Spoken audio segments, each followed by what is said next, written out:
Welcome to Let's Talk Antigonish, the podcast where we sit down with neighbors, experts, and friends to explore the stories, the questions, and the big little issues that shape life in our town, one conversation at a time. This week, we are talking about homelessness here in Antigonish, an invisible problem that probably not a lot of us know very much about. And yet, there is homelessness. It is a big problem here in Antigonish, and we are lucky to be joined by Speireag Hendra.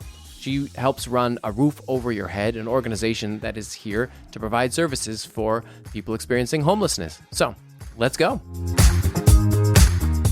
Hello, everyone, and welcome to Let's Talk Antigonish. This is Anuj. Lovely to have you, Speireag. Yeah, and I am Justin. So, we are interviewing today Speireag Hendra. Did I pronounce? Wow. Wow. Speireag. I messed it up, didn't I? No, I don't know. Yeah. No. Yeah. Someone from Antigonish, probably a well-known entity in this community. And we are here to talk to you specifically about an organization you're involved with and also the concept of homelessness. Just before we started recording, we were wondering what the correct terminology is to use because over the years, it has changed. You can talk about homeless people or people experiencing homelessness or unhoused people or unhomed people. All those terms have slightly different meanings and have sort of been the correct term to use. But how would you describe this concept here as it pertains to Antigonish? How do you use it? Well, first of all, thank you for having me. I mean, I would probably lean towards people experiencing homelessness. From a rural context in Antigonish, I know if you look at, in city centers, they prefer the terminology unhoused. So, but I'm uncomfortable with it because I feel like it softens the blow of the challenges that they're faced with. Yeah. Maybe going forward, we'll say people experiencing homelessness through this episode of the podcast. I think that's important. But let's get to the main question. And you're here today, in part because this is important, but also Anuj and I were at a meeting not too long ago where you were speaking about this subject. Mm-hmm. And even though I'm semi-aware of this issue, I didn't quite understand how big of a problem this was until you were speaking eloquently on it. And I think a lot of people would be very surprised to know that there's anyone in this town experiencing homelessness at all. I think it's invisible. And it's a surprise to the listeners that we're even having a podcast on homelessness in Antigonish because it, in fact, does exist and it's way more of a problem than most people think. So can you please just tell us about this issue here in this town?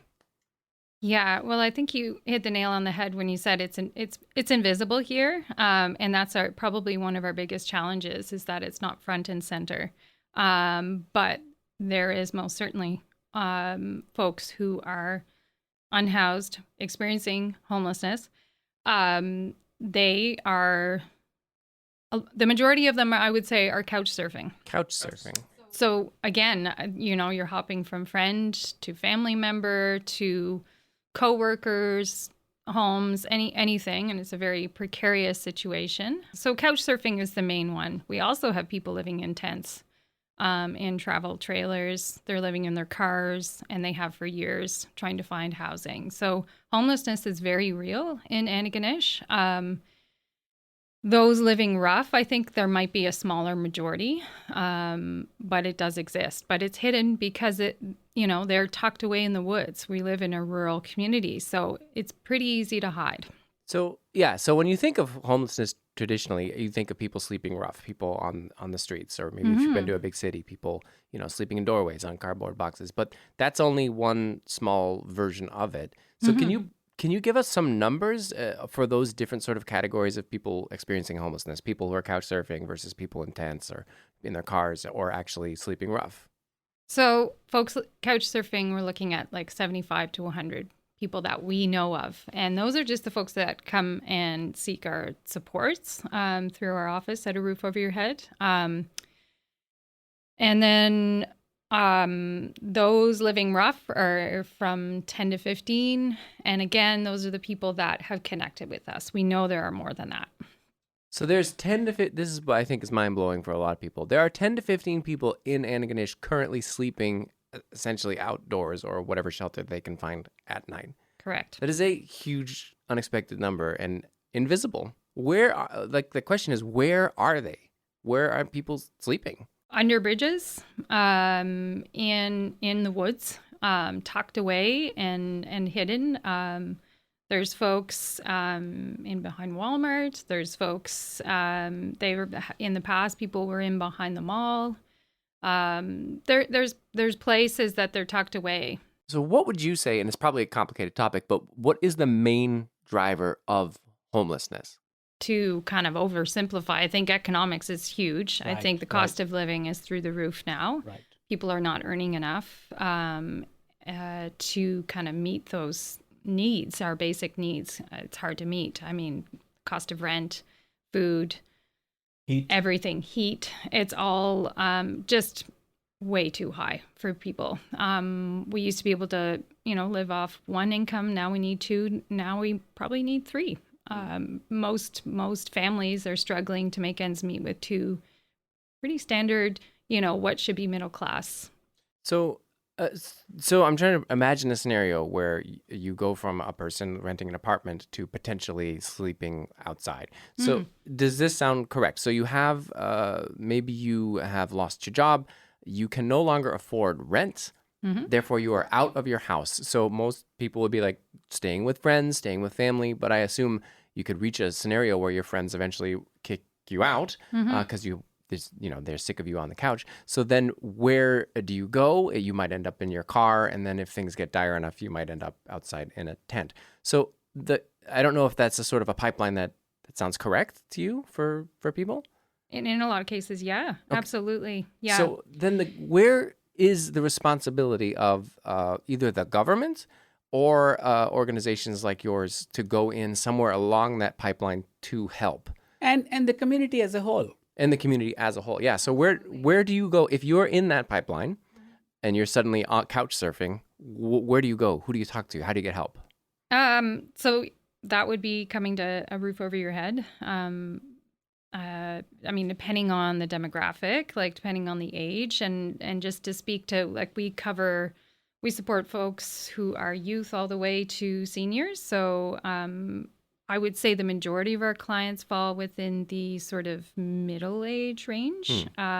So they come to us when they are in those positions. There's not a lot of options otherwise. If they are a woman, perhaps if they're a single mom, they can look at, or, a woman of, any walk of life, of course, could go to the Women's Center and seek support, and we often work closely with them. But there aren't a lot of options for people. And in a community that has no emergency housing, transitional housing. Yeah, that's a question. I think what do we do? Especially in the winter for rough sleeping people, where is there any emergency housing available at all? There is no option for folks who are literally nothing. What we have to do sometimes is, we have to get very creative. We work very closely with a motel owner who has been very helpful to give us a few motels. If they're coming to us maybe in a mental health crisis, or if they're, struggling with substance abuse, sometimes those conditions are not great where they can't receive proper supports and services and supervision.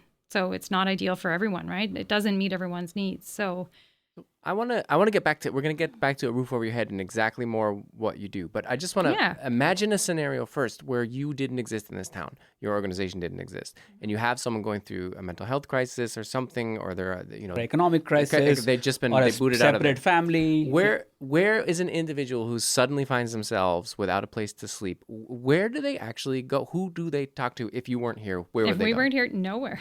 They would, like the police, the hospital? So very good point. I know, so we now have an RCMP liaison, but they deal with folks who are living rough all the time. And it's usually at 2 a.m. when we are not available to help them. So we're not a 24/7 crisis center. We're not a shelter. But the RCMP see this all the time. And then they end up at the hospital. They end up at Emerge. Trying to find somewhere to stay warm. They're not always treated well either, I might add. And so, it causes a strain on the healthcare. It causes a strain on our RCMP. It causes a strain on pretty much every type of service in our community because we don't have a place for these folks to go. And that also costs dollars. Absolutely. This is expensive. This is very expensive. And I think that's something that really important to hit home here is that, often the argument is, well, we can't afford it. We can't afford to house our unhoused population. But I think we need to reframe that and say we can't afford not to. And I think follow up on that, so Canada has, very substantial safety net programs, income assistance program, food stamps, and all kinds of support systems, at least on paper. On paper. They exist, child support and elderly support and, home-based care and long-term care if you can't afford it and things like that. And we pride ourselves to be a very community, people-oriented society. And so where does this narrative fit? I mean, if you just look at the income assistance rates, I think people aren't necessarily aware of just how low those wages are. Those are not wages that people can live on. And it's more not, like an apartment here is $800, $900 a month. I cannot imagine and that's only part that. of the problem. I know another newcomer who came last year, and they ended up paying $5,000 in heating and electricity costs a year, and they have a 2-bedroom, 1.5-bedroom apartment because the room is so not insulated. The heating costs just keep going up too. Like, it's not even just about insulation, it's about the rates keep going up. Absolutely. Why do they keep going up? Yeah. And who's monitoring that? There's not enough money coming from these sources to Absolutely pay for your not. life. As simple as that. As simple as that. And when you said it's $800 or $900 for an apartment, that is, we can't find that. That's for like a one room bedroom. in a house, maybe. That's a room in a house. But this is something that's unique to Antigonish, is that pretty much 99.9% of the housing is going to students. They're renting per room. And landlords will flat out say, we only rent to students. I see. So anyone on a fixed income, such as income assistance or on disability, their only option in order to make it affordable is to rent per room.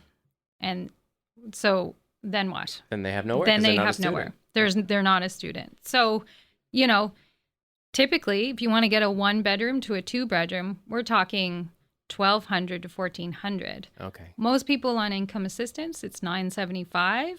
That's you can't even afford the basic rent, let alone heating. Exactly.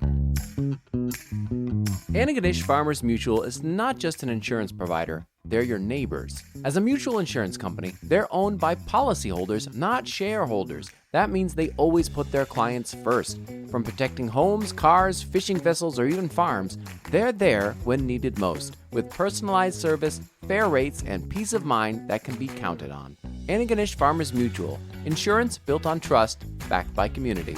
Visit their Main Street location for a quote or some friendly advice. Times have been tough and intense for a lot of us lately.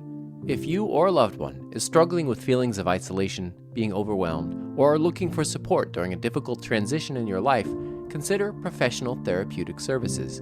Amberly Bolton Counseling Services provides evidence-based clinical support for loss, grief, depression, and anxiety. Amber Lee is a registered social worker with a provisional clinical specialization from the Nova Scotia College of Social Workers. As a registered social worker, she can direct bill insurance benefit programs to offset your own out-of-pocket costs. Amber Lee offers therapeutic support for individuals and families and works from an attachment-informed philosophy that promotes self-compassion and nervous system attunement for youth, adults, and children. For more information on the specific therapies Amber Lee offers, including TheraPlay, Safe and Sound Protocol, parent-child sessions, or float-assisted psychotherapy in partnership with Nepsis Flotation, please reach out or book online through her website, amberleebolton.com, or email info@amberleebolton.com. Yeah, so you, a roof over your head, you have a physical location, and can you just tell everybody what it is that you're doing and what happens at that location? How many people work with you? Yeah, and who's coming in and how often? Yeah, so our office is in 19 James Street. It's in the James Street Plaza. We are, I guess, 6.5 staff. 6.5. Our bookkeeper is a part-time staff, so and she doesn't even like to be mentioned, but I always like to mention her because she does amazing work. We have 2 housing support workers. We have one outreach worker. We have a system planner. And we have an admin and extreme weather support person. And then myself, who is the executive director / lead housing support worker. Our office, like as you enter, we have a fridge and pantry for our clients available for any food that they might need at the time. A lot of it's kind of, easy packaging for folks who are living rough. It's hard to, make food, have access to ways to heat food up or whatever. And we do have a microwave and toaster on site. So we have a common area where there's couch, chairs, hangout space. They can heat up food, grab a coffee, charge the phones, anything they might need to do. And then we have office space, and we have sort of a meeting area in the back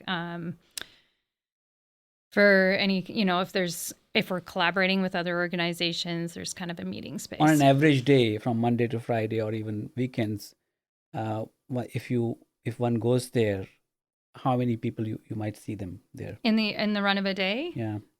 We have a lot of people accessing the fridge in the run of a 10 to 15. Depending on the day, we have people stopping in, but a lot of the times it's by appointments. So we're looking at, again, probably 5 to 10 people in the run of a day will be coming in. And then sometimes we often get our biggest number is really close to when rent is due, when people are really, really struggling and all the bills are coming in and they're not sure how they're going to make ends meet. But you have limited resources. And how do you respond to some of these overwhelming demands?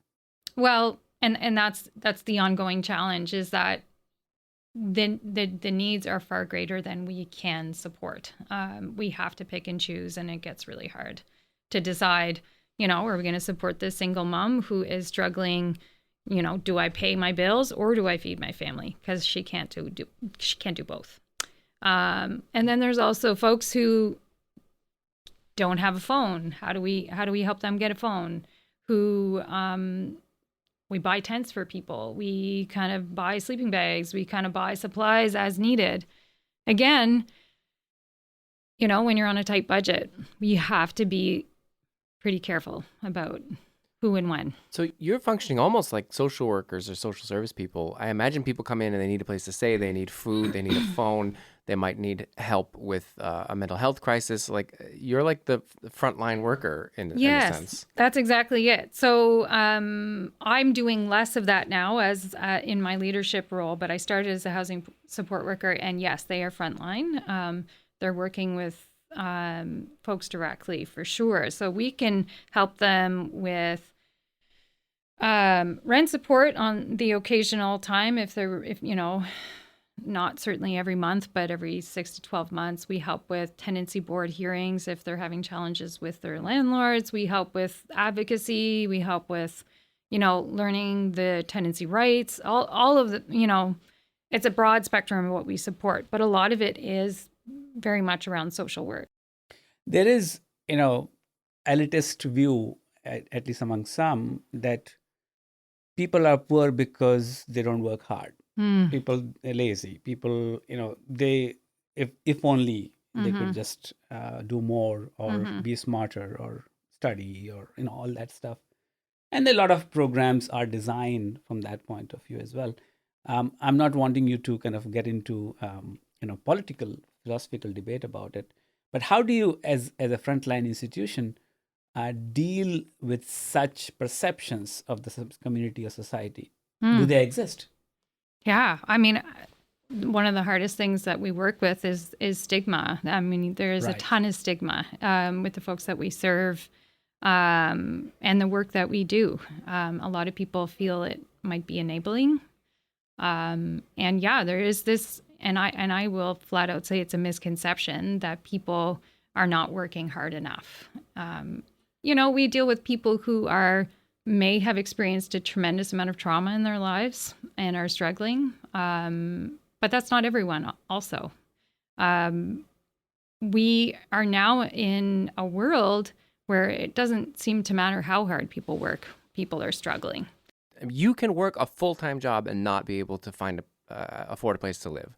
That's 100%. That is all you need to know. This is the thing that we have folks who are professionals coming into our office and saying, I have nowhere to go and I can't afford this. And, the world has very much changed. This is not about working hard enough. This is about, there's not enough housing stock. There's not enough different types of housing. And we are dealing with an enormous amount of cutbacks on everything. And so people can't access the same supports and services they need. And how does affordable housing, initiatives here and everywhere else feed into that ecosystem of making housing affordable to some extent? Is that the solution? Or it is part of the solution. I'm not saying the solution, but the part of the solution. Well, I think, there's a lot of talk about affordable housing. It's a favorite topic of everybody. Absolutely. If you Google it and you take a look at what affordable housing says that they are trying to accomplish, their main goal is to support and have their top priority be folks who are experiencing homelessness or in kind of precarious housing, who are in mental health crisis. But at the end of the day, affordable housing can only, be affordable if the market rate is affordable, because affordable housing it has to be 20 to 30% below market rate. That's actually not fairly affordable for a lot of people. Market rate's pretty high. Market rate is really, really high. But it is affordable for some. For some. But not for your clientele. But it's not going to target the people who actually are unhoused. So what is the solution? If you were to have 3 advocacy points to say, forget about the world, for Antigonish, the 75 people or 15 people who are sleeping outside, what practically can our community do? What is the role of city councils, Antigonish town and county councils in this? What should we look at? What I would suggest is supportive housing.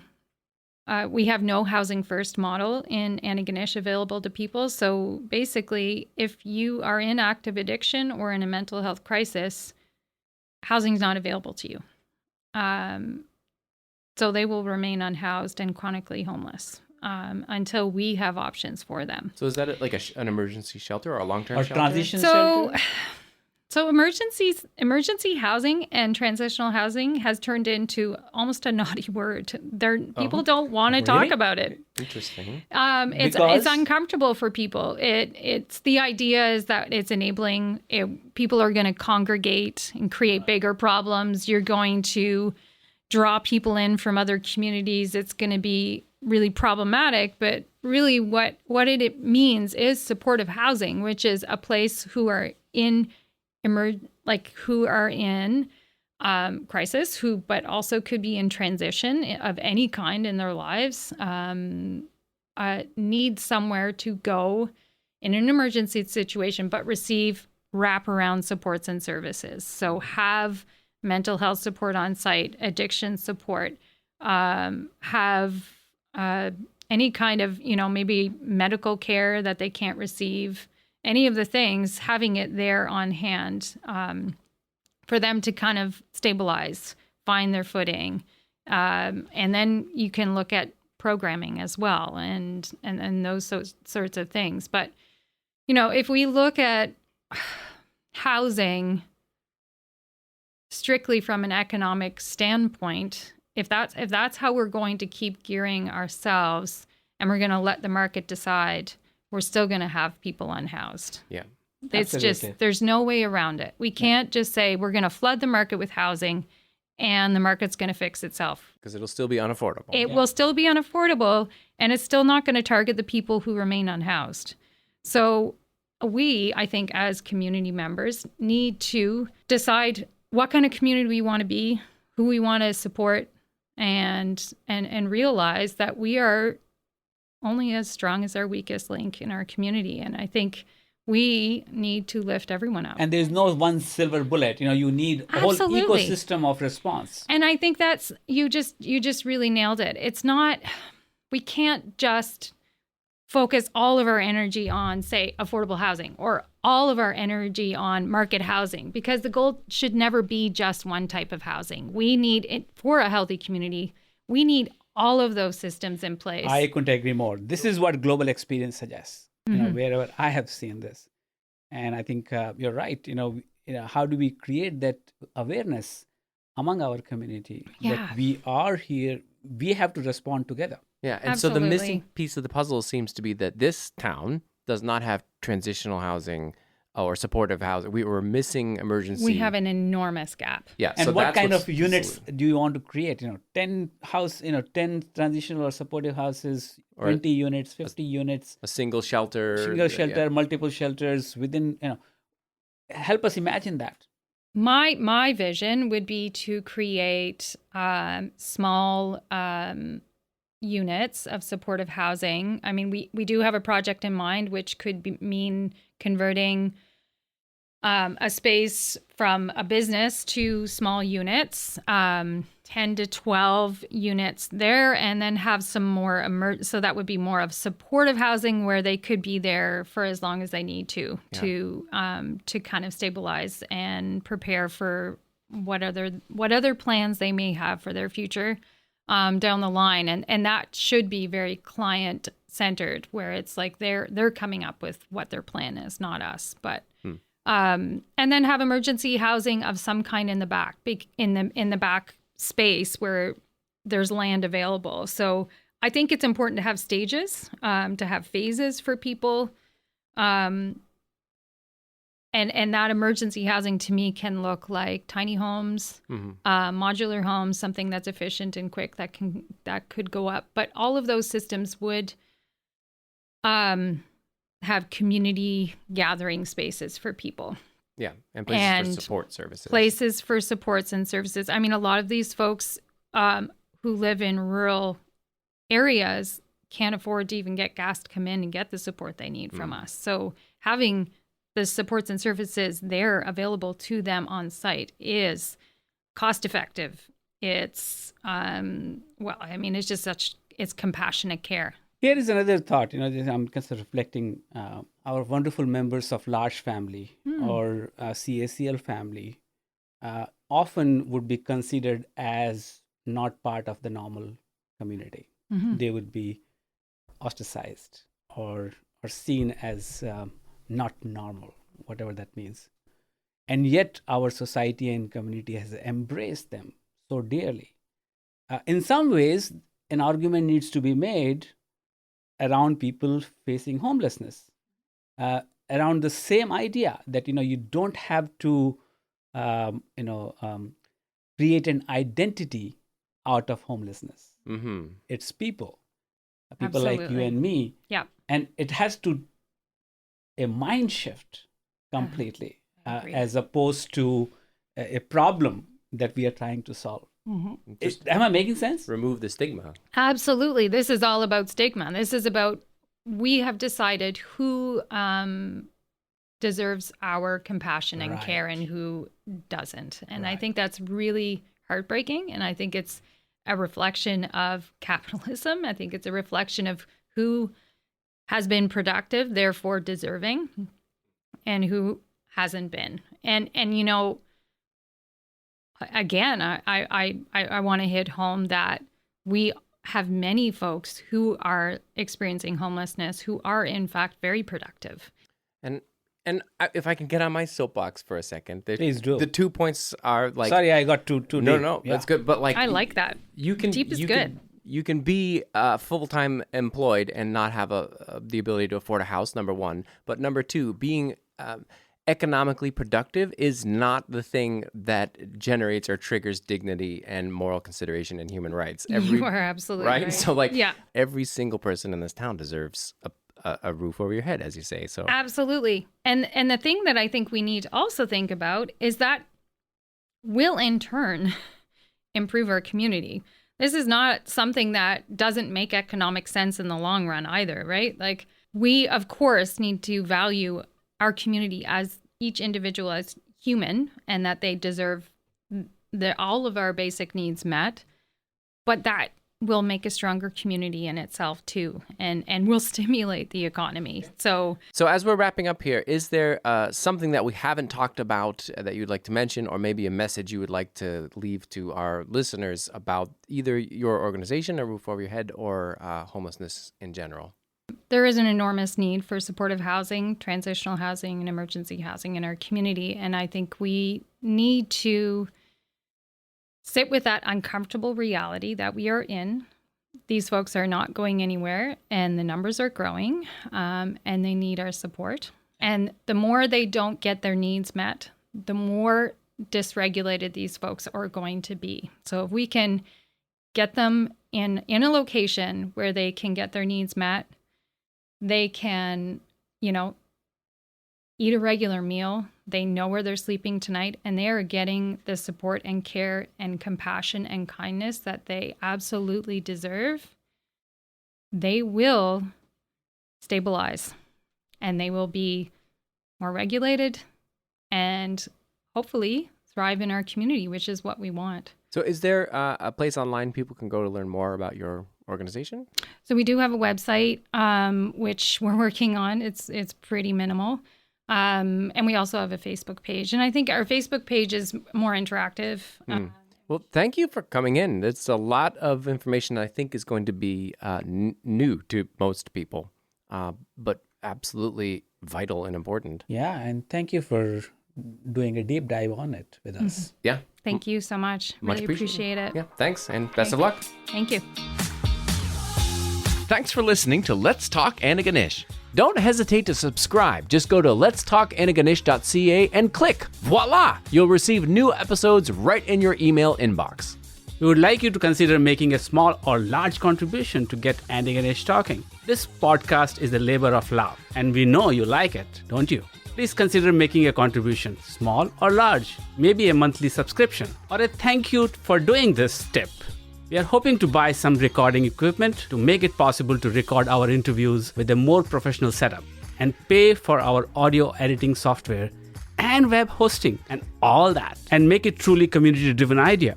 Depending on the level of public support, we would like to engage local producers and journalists to create more regular deep dive news stories about life here in Antigonish and compensate them for their time and passion. Right now, it's just Anuj and I doing this in our free time. You can read all about the podcast and ways to support us at letstalkantigonish.ca. And if you're a local business that wants to sponsor the podcast or even place an audio ad, we are certainly not opposed. And remember to get in touch with us if you have an idea for a future episode or a burning question about life in Antigonish that you want us to explore and get answers to. We welcome all feedback. Just email us at letstalkantigonish@gmail.com. Let's talk, Antigonish.